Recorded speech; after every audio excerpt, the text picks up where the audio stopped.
Gecenin koynunda yanar meşel tek, denizin koynunda döyünür ürek.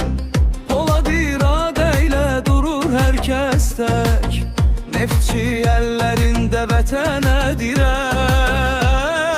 Biz kara kızılın adamlarıyız, dalgayla küleyle savaşanları, zehmetin oduna alışanları, bu torpaq yolunda dayanları.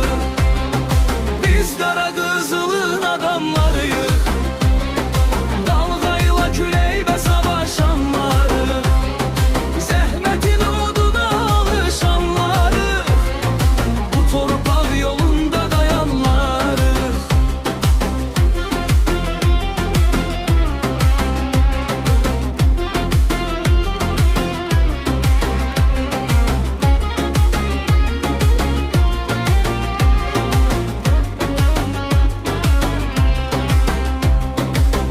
Platformalarda doğular sabah, zulmet gecelere doğranar günah.